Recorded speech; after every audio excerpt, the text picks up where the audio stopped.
This is episode 56 of the Sports Daily College Basketball Podcast. I'm your host, Sean Vowells, and as usual, I'm joined by Mike Koomar. Second episode of the week, Mike, so we're not going to go to Team of the Week, but we're going to go to a team that is your team of the last 3 days, and that is the BYU Cougars. They got a pretty big win on Tuesday night. They're the first team all year to knock off Kansas on the road. Tell us a little bit about how this one went down in Lawrence. The Cougars getting their first win in their first appearance at Allen Fieldhouse. Sean, just to talk about how unprecedented this is for a Big 12 team to go on the road and beat Kansas. Baylor has done it once in program history, beaten Kansas in Kansas. Kansas State hasn't beat the Jayhawks in Lawrence since 2008. So teams just do not beat Kansas in Lawrence, especially with how big of an advantage that they have. But at the end of the day, BYU was able to do it. They shot the ball incredibly well. They made 13 threes.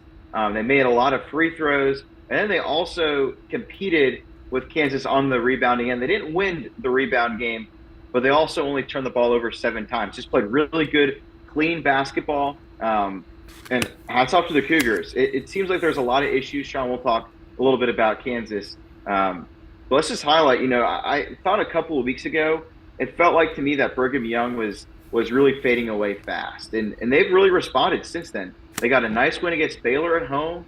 They followed that up. They had a tough loss at K-State, but then a huge signature win of the season here on the road in Lawrence, Kansas, something that teams do not do.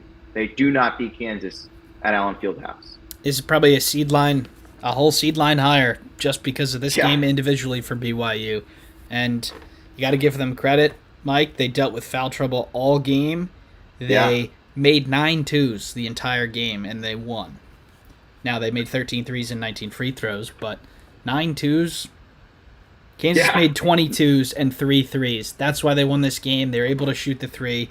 They made 13. Kansas made 3. That's a plus 30 advantage from behind the arc. It is hard to overcome that. Free throws were the same, and Kansas made one more shot, but that was the difference in the game, was behind the arc. BYU, Mike, we talked about how great their analytics were. I think getting up to as high as 5 in Ken Pom while they were taking care of the opponents in the non-conference. Their numbers took a big hit. Only one team in all of Division I has decreased as many spots as them since conference play started. But like you said, the last 3 games, really 2 wins against really good teams. Those are starting to even out a little bit. And BYU is a team that I think, picked last, Mike, or 13th. And they've overachieved tremendously. And, hats off to Mark Pope. Yeah. He got a technical in this game. But at the end of the day, it didn't matter. Yeah. It got them across the line. And it doesn't matter how bad of a Kansas team it is. They're the only team to do that all year. And I think they're probably the only team that's going to do that. Just one more home game for the Jayhawks. And that's against rivals Kansas State. Like you said, haven't won there in forever. So there's almost a certainty that they're the only team to do that. Anything you want to add on the Cougars before we head to what's probably a bigger conversation on the Jayhawks? Yeah, I think incredibly impressive defensive performance, too, from Brigham Young. But I think there are a lot more questions for Kansas now, partially in this game, Sean. And I think this is a bigger issue for why Kansas lost this game. They had 31 free throw attempts and only made 19. 61% free throw shooting team. They make 5 more. This is a totally different ball game. They also were 3 of 15 from behind the arc, shooting at just 20% from threes. Sean, it just doesn't seem like this team can win without Kevin McCullers. He's clearly their best player, clearly their team leader, but Hunter Dickinson is not enough for this team. They're not deep enough. They cannot execute as well coming down the stretch without Kevin McCullers, and they're not going to have him back for Baylor tomorrow.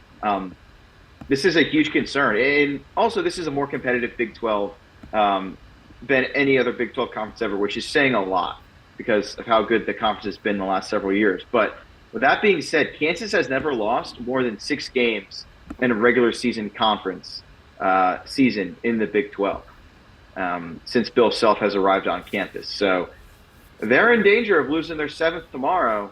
And if not tomorrow, then maybe for sure next Saturday when they go on the road to play the Houston Cougars. So this is a team that is sliding, and they need their star player back. And Bill Self was quoted as saying like that they are preparing for the fact that Kevin McCullough might not come back. And take that what you will, but he tried to come back there for a game, I think, and then has missed the last couple. And they're not a great defensive team with him, and they are certainly not a good one without him. They are 47th in KenPom in offense and 9th in defense. You always like their chances on the defensive end, but playing a BYU team, which is one spot ahead of them, pretty much flipped to 9 on offense and 56 on defense. The three-point line, they scored on as many possessions as BYU did, but depends how you get those points. Now, Mike, if Kansas is not a great three-point shooting team, they haven't been all year, so you typically go inside for them, and that means you're going to get a lot of free throws. So you have to be good at one of free throws or threes to be a team that can win multiple games in a row, and they're not that at this point. And they have 3 games left. It would be hard to see them winning more than one of them at this point. 2 road games against 2 ranked teams, and then the game at Kansas State, like I mentioned. But on a scale of 1 to 10, how panicked are you about the Jayhawks?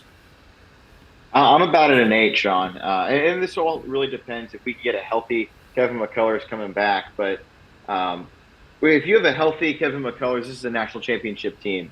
Without him, this is a team that could get knocked out in the second round of the tournament.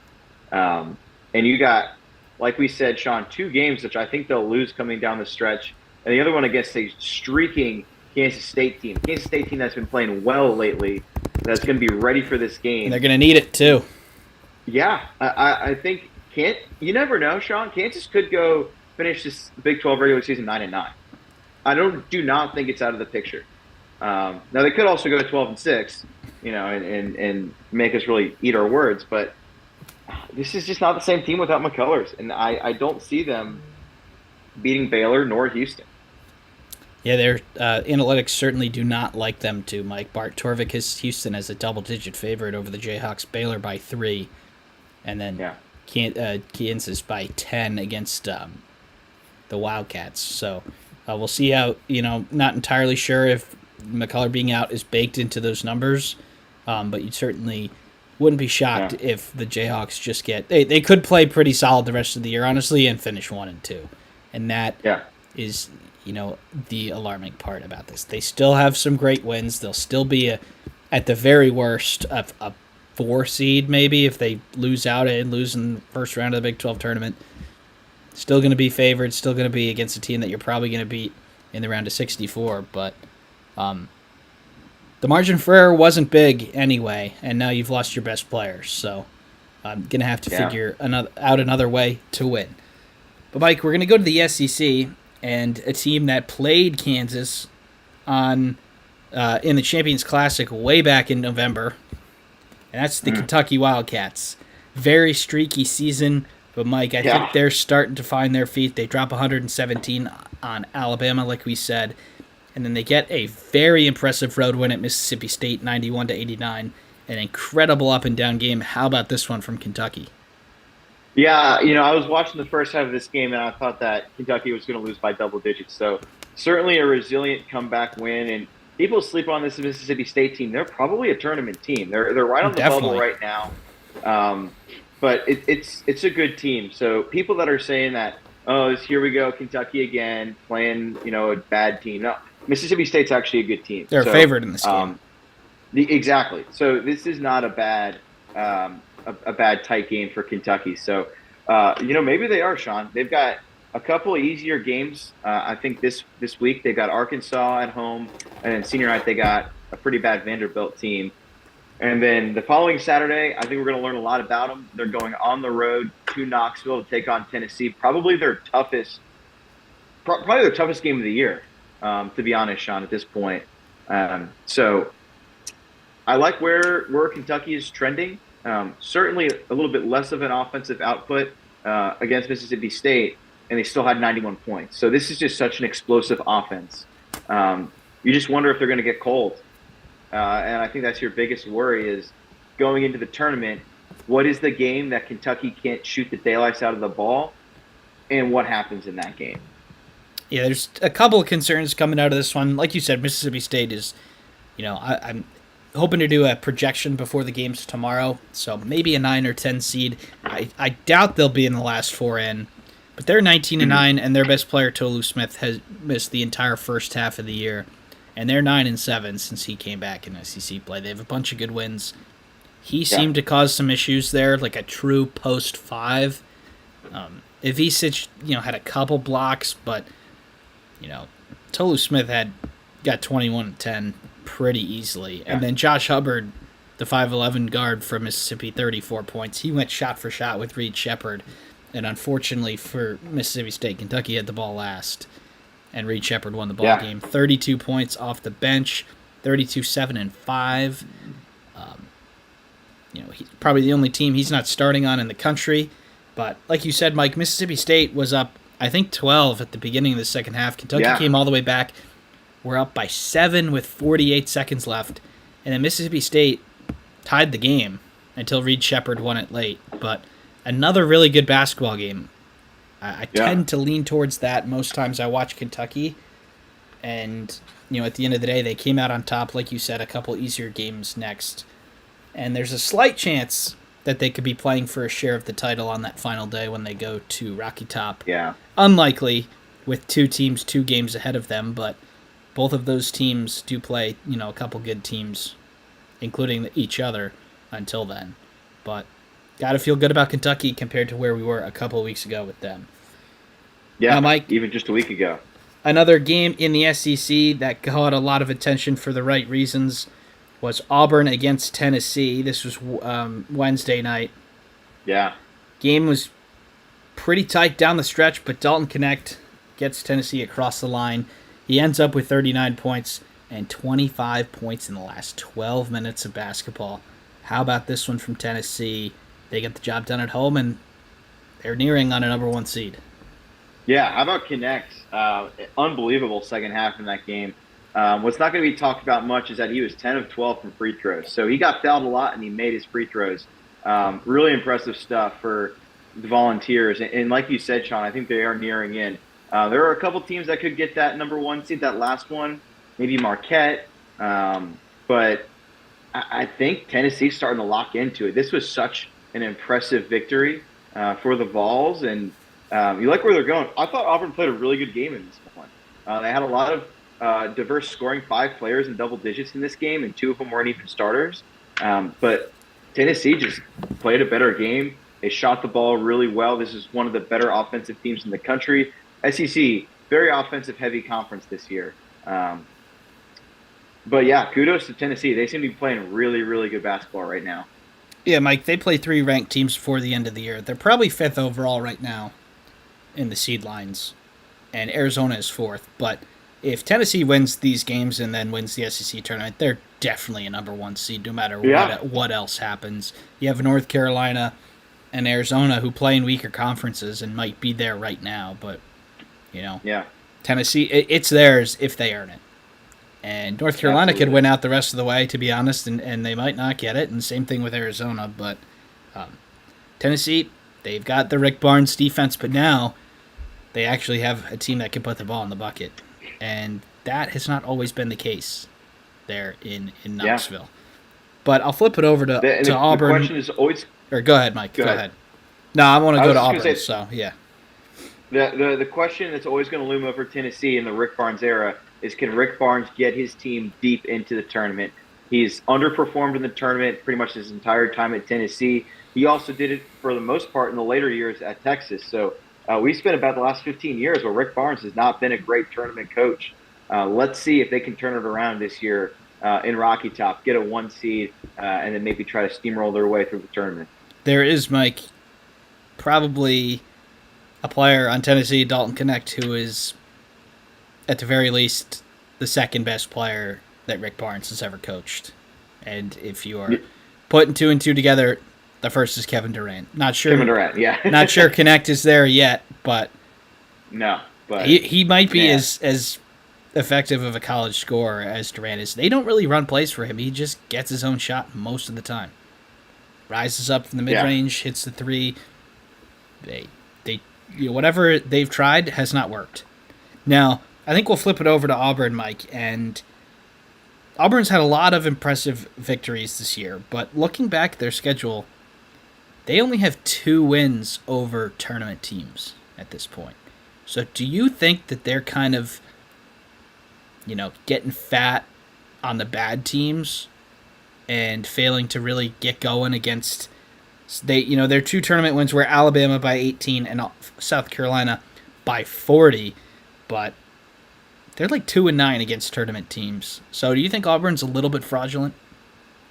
I think that, I don't know if I'm going to go full fraud burn like last year, but they definitely ask some questions because they do play really well against the bad teams. But yeah, like you said, even from the beginning of the year, they've had a hard time closing out big games. And when they get in big games, whether it's, again, at home against Tennessee, on the road against Alabama, they're not winning games against good teams. They beat a struggling South Carolina team by 40 points, and that was a very impressive win. But, I just don't know about Auburn right now, Sean. I really don't. Yeah, it seems like Auburn will try and just totally annihilate teams. And when that happens, it happens. And they don't get stopped. But yeah, when they meet somebody their own size, they're like, oh, we can't just beat you because we showed up. Yeah. I will say even like 2-9. But yeah. Last week against Georgia. Georgia's not a tournament team. And yes, Auburn ended up winning this game by 21 points. But this game was a tight game until the last 4 minutes. When Auburn blew past Georgia. Until then, Georgia kept creeping back into this game, and it looked like they're going to have a shot to win it until the last 4 minutes. So I think there are a lot of questions about this Auburn team. And they're going to have a big game this Saturday against Mississippi State. I think it's going to be really telling of how March can go. After that, a couple of pretty easy wins before they get into the SEC tournament. But who knows right now with Auburn. Yeah, I don't think the Tigers, Mike, are at risk of getting bounced in the first round by a 13, 14, 15 seed, whoever they get. No. Because they're just better than those teams, and they'll beat them. But if, say, they're a 3 and they get a 6 seed that's playing well, like they might lose. I think they're kind of like Kentucky in the way that if another good team has a good day, they're losing. Mm-hmm. A bad team can't have, or not a bad team, but like a mid-major cannot match their athletes, their depth, and all that. And they're probably going to get run out of the gym by Auburn. Yeah. But, I mean, they've been good at home, but neutral court loss to Baylor, away loss to App State, away loss to Alabama, away loss to Mississippi State, away loss to Florida, that home loss to Kentucky, away loss to Tennessee. Every big test on the road, they've lost. You can talk about their big win at Bud Walton. Well, Arkansas stinks, it turns out. So, that's not as impressive as we thought it was back then on January 6th. But they don't, like you said, they're on the road at Missouri. Missouri hasn't won a game in the conference this year. Don't be the first. Yeah, and no kidding. They're probably gonna end up winning out and being 13-5 and having a good seed, but. If they lose to a team that's equal, that's ranked in the SEC tournament, I'm not going to be shocked, and I don't think anybody else should be either. But nope. All right, Mike, we got one more game in the SEC before we get into our game picks. This was one that was another back and forth game, some pretty drastic swings. This was Alabama going on the road to play Chris Beard and Ole Miss in Oxford. The Runnin' Rebs desperately needed this one to stay on the bubble. They were winning this game by 15 in the first half, but the Crimson Tide put up 64 points in the second half and end up winning 103-88. Ole Miss is done. Alabama is going to be right there for the SEC title at the end of the year. Yeah, this is the reason that Alabama is the top offense in college basketball right now. It's because they can score, and they can score in bunches and really quickly. So kudos to Alabama for being able to buckle down and get the job done. And I think I've been very consistent about what I thought about Ole Miss. I think Chris Beard's going to make this team a powerhouse if he stays long enough at Ole Miss. This year is just not the year, and they're going to be fine going forward. They're going to have some really good years with him, but this one's just not the one for Ole Miss. But how about a win? This seems like a huge comeback second half after they gave up 117 points to Kentucky. Had to be pretty down on themselves after that performance against the Wildcats. So a big statement comeback for the Crimson Tide. Yeah, there were two instances that I can remember in the first half. And I don't want to call them knockout punches because you're never out of the game if you're Alabama with their offense. But Ole Miss missed two wide open threes to make it 18 in the first half. And, you have got to kick this team while they're down in Alabama because they're not going to be down for very long. And I think we saw it early on in the year. They were 6-5 at one point, Mike, but 4 of those 5 losses were to pretty good basketball teams. The Ohio State loss, turns out they're not so bad either right now. Yeah. We'll talk about them a little bit later.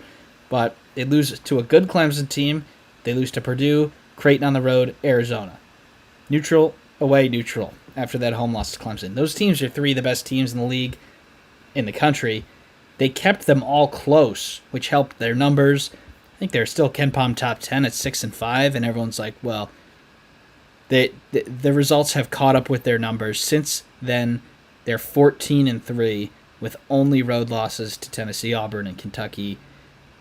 And if you look at their Bart Torvik page, Mike, their offensive category is a lot of green, and that's good. They're number 1 overall in offense, and they are number 100 in defense. So we've seen plenty of these types of teams in March before. Typically, it hasn't worked out once you face a competent defense, but I think the narrative is turning a little bit on like the Iowa types or BYU back in the day, like teams that just Xavier did not guard at all and just made buckets and they got picked off every time. There's a couple of these types of teams this year. One of them's gonna be playing well enough in the tournament, and maybe Alabama's one of them. But they could. And this was a team that played really bad in the out-of-conference. They really buckled out, and they're in the driver's seat to win the SEC. Incredibly impressive. So, Mike, while we wrap this up, I've got 7 games that we're going to pick here. They're all tomorrow. Nice. Obviously, they are, a ton of other ones that we'd like to pick, but can wrap this up in under half an hour because it's late to everyone who's listening live, and hopefully if you're listening Saturday mornings, everything's still the same. Noon tomorrow, ESPN SEC battle. Florida goes on the road to South Carolina. Big game here. Both teams, kind of hanging around the 6-7 seed range. A good opportunity for a victory. And I'm picking first for this one. I'm just going to look to see if they've played already. I don't think so. And they haven't. I'm going to go with the home team. I think South Carolina gets the job done. They've bounced back well from that big loss at Auburn. Lamont Paris has got the Gamecocks rolling. How about you? I'm going to go with Florida. Sean, South Carolina, ever since they lost those couple of games, they've kind of been a little bit suspect to me. They got up to 11th in the country, and then they lost to Auburn, and then they lost to LSU, which was even worse. And then they narrowly escaped College Station with the win earlier this week against Texas A&M. So I don't love the trend of this program right now. Florida, however, has been trending really well. So I'm going to go with the Gators to get a road win, a big road win for them. The next game, Mike, 1 o'clock Eastern on ABC. It's your Baylor Bears. They are hosting Kansas. Why don't you preview this game a little bit before you make your pick? Yeah, I think this is a game that is going to be the advantage to Baylor going into it. Hunter Dickinson is going to be the star center for Kansas going up against Yves Missi in the first matchup. Missi dominated the matchup over Dickinson. This is a Baylor team that can score. They're still missing Langston Love. Definitely not as big of a loss as Kevin McCullers is to Kansas, but a big loss nevertheless. Baylor also had a huge momentum win this week, defeating TCU on the road in Fort Worth in this game that they dominated. Played really well defensive, their best defensive game of the year. So I'm going to go with the Bears in this one. They're going to pick up the home win. avenge the loss they had in Lawrence that they could have, and I'm going to argue should have gotten away with. But the Bears are going to get away with this one. Yeah, I think the guard play for Baylor is going to eat Kansas up for lunch because it's about lunchtime. I would have said dinner if it was a late game. There's a chance that the backcourt could have 40 more points for Baylor than Kansas here. Yeah. It's going to be too much for Hunter Dickinson to overcome, considering he might not even win his individual matchup against UMBC. So I'm going with Baylor too, but not going to put it past Kansas to shock the world. 2:30 on Fox. We've got Marquette going to Creighton, the battle for second place in the Big East. Marquette still, an outside shot for a number 1 seed. Creighton has, they punked UConn, they got punked at St. John's, and then they punked Seton Hall. So I'm going to say they stop it and they get a good win in front of their home crowd tomorrow afternoon. I'm going to go with the Marquette Golden Eagles. Look, they had a really bad showing against UConn a few weeks ago. I think it was 2 weeks ago. Ever since then, though, they've been really dominant. They were dominant before then. They just kind of, caught UConn on a really good day when they had a really bad day in stores. So I'm going to go with the Golden Eagles to get a big win and push their case for a 1 seed. The game before that, Mike, is a bubble battle in the Big East on Fox, noon Eastern time. We've got Villanova against Providence, both teams right around the bubble in a lot of last 4 in, first 4 outs, depending on who you're listening to. Whoever wins this game is going to be in the projected field, and whoever loses it will probably be in the first 4 out. So who do you have going in this one up there at the Amica Mutual Pavilion in Rhode Island? I'm going to go with the home team in this one, and I'm going to go with Providence Friars. They've really struggled at times this year. They just got blown out on the road against Marquette, but this is a game that they need to have, and I think this is a game that they're going to be able to get courtesy of their guard play. I think it's going to knock Villanova out of the water in this one. So I'm going to go with Providence, get a tight one at home. Yeah, I think I'm going to agree. I just checking the first game here. Villanova did win this first game pretty handily by 18 points at Finneran Pavilion. Actually, at the Wells Fargo Center, my bad. But I think Providence has got to get it back. Villanova has a tough schedule down the stretch. They probably need 2 out of 3. They're playing 2 teams that they already beat and 1 team that they lost to by 1. They're going to like their chances here, but I'm not going to go against the Friars at home. Devin Carter, my pick for Big East Player of the Year. Friars by a couple. Now we're going to Houston and Oklahoma in the Big 12. Oklahoma at home, sliding. Still probably okay for the tournament. This would be a big win against Houston. I'm not going to take it, though. Norman, not one of the better atmospheres in the Big 12. I think Houston goes in there and gets a W. Yeah, Oklahoma has a weird way of showing up when number 1 seeds come to town. Last year they had a pretty bad team, and they shocked a number 1 ranked Alabama Crimson Tide team, beating them by 25 points in January of last year, if you remember. But I think this could be actually a really good game, Sean, but I think at the end of the day, Houston is a really, really good team. I think they're going to get the dub in this one. It's just going to be their guard play in this one. Shed, Cryer, this team is just such a fantastic guard play team. I think the real concerns about bringing LJ Cryer on for Houston was going to be that they're going to lack defensive performance. And that's just not been the case with Houston this year. They've been an elite defensive team to counter with how good of an offensive performance that they give game in and game out. So we're going to be one of my picks to go to the Final Four for sure. And I think they're going to get the win here.